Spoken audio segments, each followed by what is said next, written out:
Hi friends, നിങ്ങളീ കാണുന്നത് എൻ്റെ പീജിയൻ ഓർക്കിഡിൻ്റെ മൊട്ടാണ്. ഇത് നാളെ വിരിയുന്ന മൊട്ടാണ്.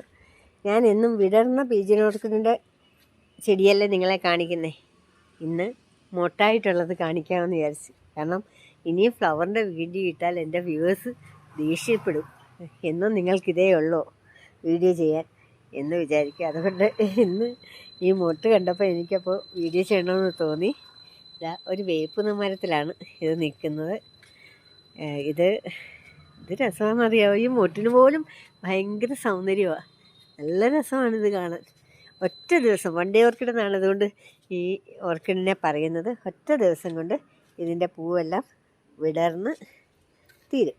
നല്ല മണവുമാണ് കേട്ടോ.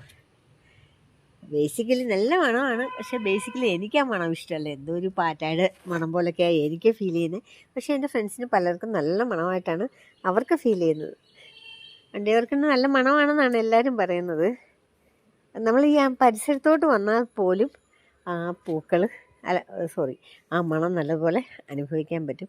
ഇത് ഞാൻ ഈ ചുറ്റും കറങ്ങുകയാണ് കേട്ടോ. ഈ മരത്തിൻ്റെ ചുറ്റും കറങ്ങി നടക്കുകയാണ്. അതുകൊണ്ടാണ് ഇതിങ്ങനെ കാണുന്നത്. ഇത്തിരിയുടെ ദൂരോട്ട് മാറി നിന്നെങ്കിൽ അതിൻ്റെ ഭംഗി മനസ്സിലാവും. ഇപ്പം രാത്രി ആകുമ്പോഴത്തേക്ക് ഇതങ്ങ് വിടരും. നാളെ പകൽ മുഴുവൻ നിന്നതിന് ശേഷം ഇത് അങ്ങ് കൊഴിഞ്ഞു പോവുകയാണ് ചെയ്യുന്നത്. 4 വശമുണ്ട് കാരണം ഈ വേപ്പിന് ചുറ്റും ഇത് നല്ലതുപോലെ കാണാൻ പറ്റും.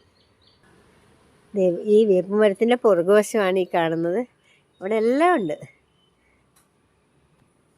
അതുമാത്രമല്ല, ഇത് വേറൊരു അടയ്ക്കാമരത്തെ നട്ടിരിക്കുന്ന ഒരു പീജിയൻ ഓർക്കിഡാണ്. അത് നിറയെ പൂക്കളുണ്ട്. അത് നോക്കിക്കേ. ഇതിനെ ഇങ്ങനെ കാണുമ്പോഴാണ് പ്രാവുകൾ നിരന്നിരിക്കുന്നത് പോലാണ് ഇതിൻ്റെ ഷേപ്പ്. അതുകൊണ്ടാണ് പീജിയൻ ഓർക്കിഡ് എന്ന് ഇതിനെ പറയുന്നത്.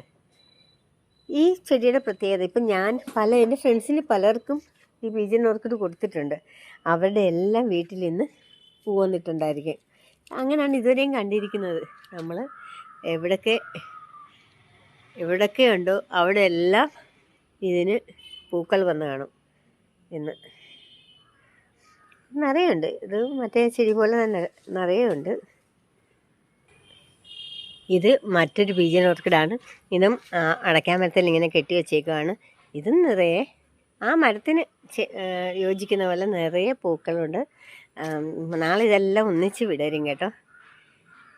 അതുമാത്രമല്ല, ഇവിടെ എന്തെങ്കിലും ഹാങ്ങിങ് ആയിട്ട് 3-4 ചെടിച്ചട്ടി ഉണ്ടായിരുന്നു. അത് ഞാൻ എൻ്റെ ഫ്രണ്ട്സിനൊക്കെ കൊടുത്തു. ആ ചെടിച്ചട്ടിയോടെ തന്നെ കൊടുത്തു. ഇനി ഇന്ന്